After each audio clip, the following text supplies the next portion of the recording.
A U.S. think tank recently simulated a Chinese invasion of Taiwan in 2026 and published its results on January 9, which suggest that a conflict over Taiwan would result in thousands of casualties among Chinese, U.S., Taiwanese and Japanese forces, and China would likely lose the war.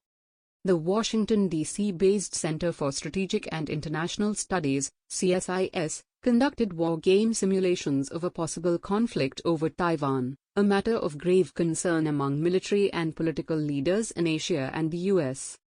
According to the results of the simulations, at the end of the conflict, at least 2 U.S. aircraft carriers would be sunk in the Pacific, while China's Modernized People's Liberation Army, PLA, Navy, the largest naval force in the world, would be in shambles. Despite emerging victorious in the conflict, the U.S. military would be left in a crippled state just as much as the defeated PLA forces. These are some of the conclusions reached by the CSIS after having conducted what it describes as one of the most extensive war game simulations ever conducted on a possible war over Taiwan, the island nation of 24 million that the Chinese Communist Party claims as part of its sovereign territory, and intends to reunify with the Chinese mainland. CSIS ran 24 war scenarios, the results of which were published in a report titled, The First Battle of the Next War. The premier American think tank said that the project was essential because previous unclassified analyses either focus on one aspect of an invasion, are not rigorously structured, or do not focus on military operations, and classified wargames are not transparent to the public. Without a suitable analysis, public debate will remain unanchored, said the CSIS report.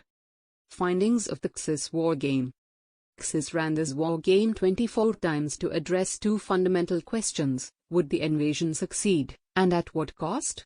The CSIS report said the probable answers to those 2 questions are no and enormous, respectively.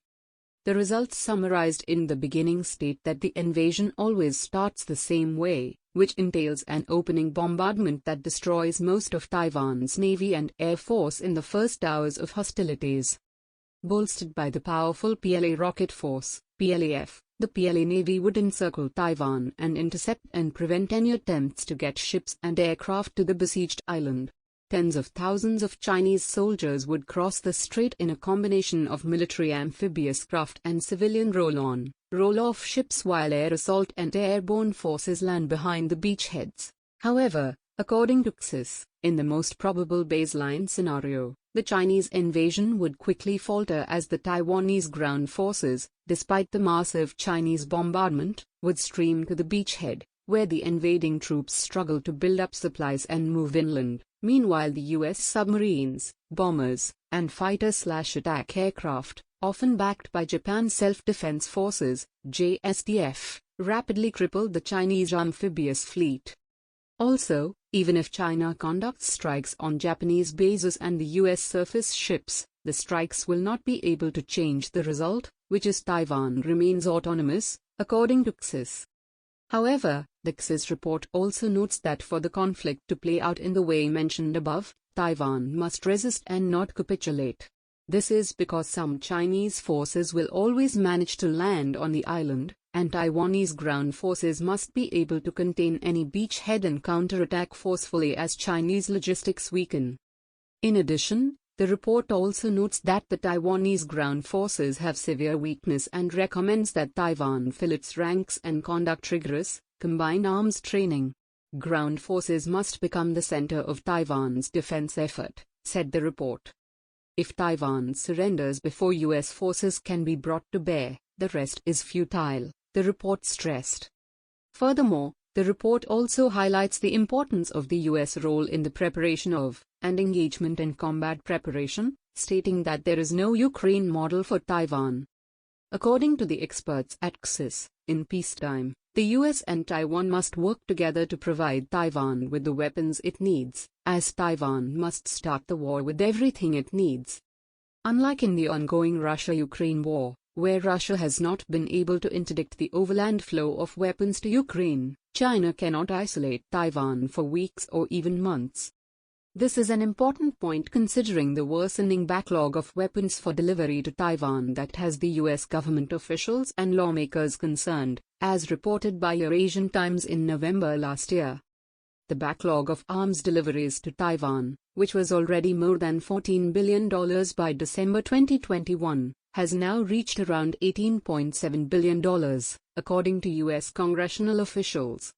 However, the U.S. establishment is taking measures to speed up the delivery. For example, U.S. lawmakers passed legislation in December 2022 that will finance weapons sales and authorize the potential transfer of weapons to Taiwan from the U.S. military's own stockpiles. The legislation also requires the U.S. government to accelerate arms transfer to Taiwan. Also, the report urges the U.S. to quickly engage in direct combat with China if Washington does intend to defend Taiwan, because any delay or half measure by the U.S. would make the defense harder, increase American casualties, and enable China to create a stronger lodgment, thereby increasing the risk of escalation. Victory might come at a high cost. As stated above, even if CSIS War Game foresees a victory for the U.S. and its allies, the success would come at a high cost. The United States and Japan would lose dozens of ships, hundreds of aircraft, and thousands of service members.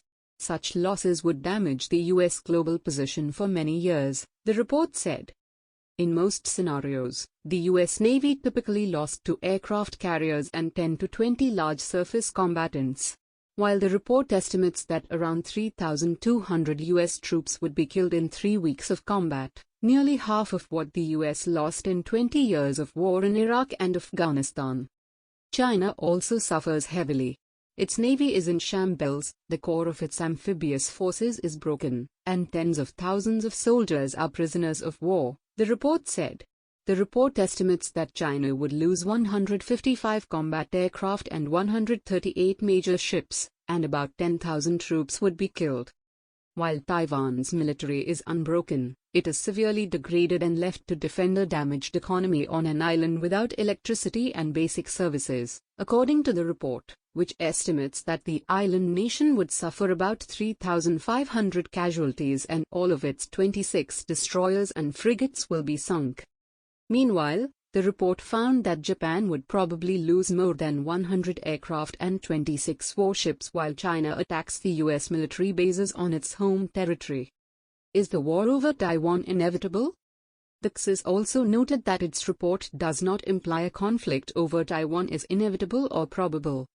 The Chinese leadership might adopt a strategy of diplomatic isolation, gray zone pressure, or economic coercion against Taiwan, the report said. According to Dan Grazier, a senior defense policy fellow at the Project on Government Oversight, POGO, an outright Chinese invasion of Taiwan is extremely unlikely because such a military operation would cause immediate disruption of imports and exports upon which the very survival of Chinese economy is dependent, and interrupting this trade risks the collapse of the Chinese economy in short order. The Chinese are going to do everything they can, in my estimation, to avoid a military conflict with anybody, Grazier told CNN. Grazier believes that to challenge the United States for global dominance, they will use industrial and economic power instead of military force. However, senior U.S. defense officials consider China as the U.S. pacing threat, and last year's China military power report mandated by Congress said, the PLA increased provocative and destabilizing actions in and around the Taiwan Strait, to include increased flights into Taiwan's claimed air defense identification zone and conducting exercises focused on the potential seizure of one of Taiwan's outlying islands. A recent instance of the PLA's increased provocative and destabilizing actions was witnessed on January 8, when the PLA's Eastern Theater Command conducted large-scale military exercises around Taiwan, which reportedly involved sending 28 warplanes across the median line of the Taiwan Strait. According to Taiwan's defense ministry, the 28 PLA aircraft included J-10, J-11, J-16, and Su-30 fighters, H-6 bombers, 3 drones, and an early warning and reconnaissance aircraft. The exercise focused on land strikes, sea assaults, and other subjects, aiming to test the troops' joint combat capability and resolutely counter the collusive and provocative acts of the external forces and the Taiwan Independence Separatist Forces, according to a statement posted on the state-run China Military Online. The